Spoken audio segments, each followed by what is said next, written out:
Well, but I didn't want him wasting his college time and missing lectures by wasting his time playing the guitar.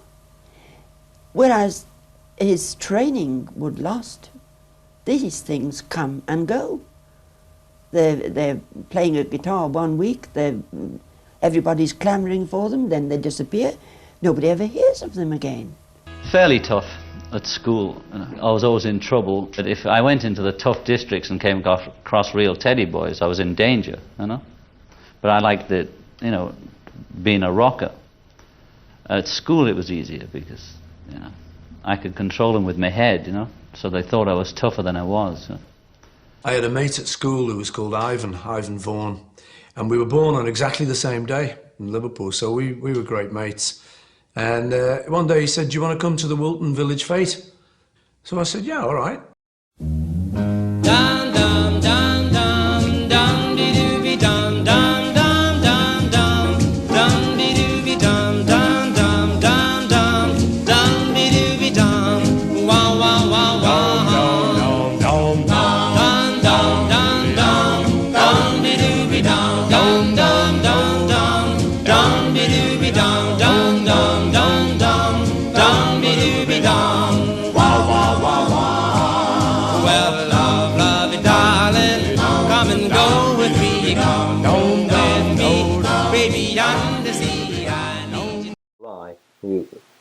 On the St Peter's Rose Queen, we were taken round the village on the back of a flatbed truck. It was moving, and yes, we didn't have a microphone on that. That was in the morning. That was in the morning performance when you guys were driving around the city? Well, early afternoon, and we were driving around the village. They went to Quarrybank School when John first broached the idea of a skiffle group. Quarrymen seemed to be the name for the group. The original lineup was John Lennon, Eric Griffiths on guitar, there was Rod Davis on banjo, there was Len Gary on tea-chest bass, Pete Shotton was on washboard, and there was me on the drums. So that was the original lineup of the Quarrymen. And John was on guitar. He had a kind of checked shirt on and his hair back, you know, sort of looking quite groovy, the old greased back hair. He was singing a song called Come Go With Me, the Del Vikings. Go, little darling, come and go with me now, love you, darling. And he didn't know the words, and he was sort of making them up. Down, down, down to the penitentiary, putting sort of blues, words he'd heard on blues things in. But he'd sort of made his own song up after having heard the chorus. He knew the chorus, everyone knew the chorus. So that was quite enterprising, you know. I thought, oh, that's quite good, and he was singing good. Baby Let's Play House, the Quarrymen on stage on the 6th of July 1957. This is how they sounded that day.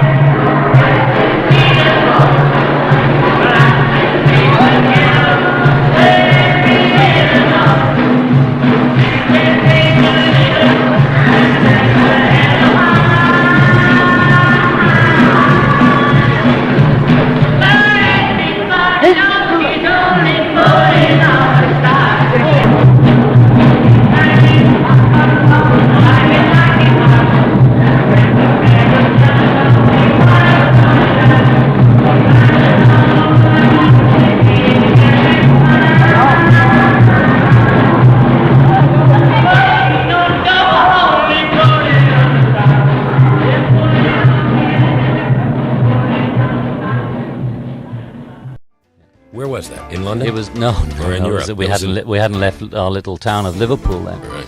And it was at a church hall garden party, and I was performing with a mutual friend of Paul of mine. Only I hadn't met Paul before.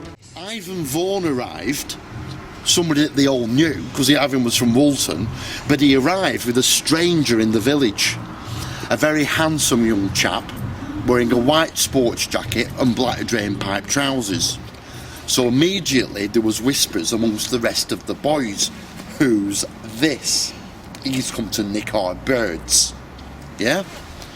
But this doesn't put Paul off, he just stays with Ivan. And Ivan takes Paul to the back of the church hall to where the stage is, to the stage steps leading up to the stage where John's seated. But John is a man of very few words.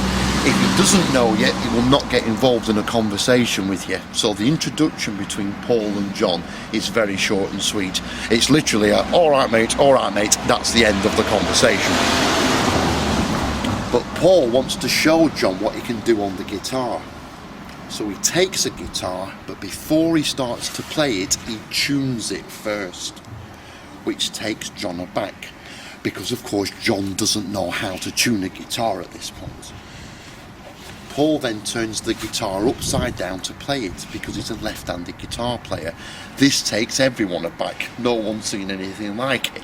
It's hard enough to play a guitar, never mind playing a guitar upside down. It was in this exact spot where I'm standing right now is where Ivan Vaughan said, John, this is Paul, Paul, this is John. And we met and we talked after the show, and I saw he had talent, and he was playing guitar backstage and doing 20 Flight Rock by Eddie Cochran. We were backstage. They'd done a little set in the afternoon and they were getting ready to do one in the evening, and John was loosening up a little bit, and he'd had a bit of a beer, and I was I don't know, pretty young kind of thing, and as he leaned over kind of, I was sort of playing a bit on the piano and stuff, he leaned over, this beery breath. I thought, oh dear. I wasn't impressed at all.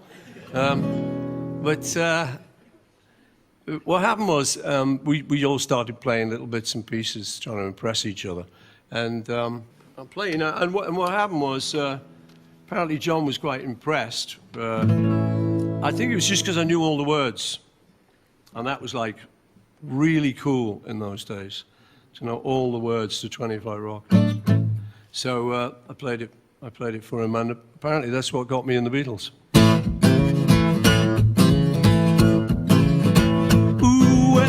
I got a girl with a record machine. When it comes to rockin', she's a queen. Go to a dance on a Saturday night, all alone where I can hold her tight. But she lives on the 20th floor of town. The elevator's broken down, so I walk 1, 2, 5, 3, 5, 4, 5, 6, 7, flight, 8 flight more. Up on the 12th, I'm starting to drag. 50 before I'm ready to sag. Get to the top, I'm too tired to rock. Well, she calling me up on the telephone. She come on over, honey, I'm all alone. I said, baby, you're mighty sweet, but I'm in bed with a aching feet. This went on for a couple of days, but I couldn't stay away. So I walked 1, 2, 5, 3, 5, 4, about 6, 7, flight, 8 flight more. Up on the 12th, I'm ready to drag. 50 before I'm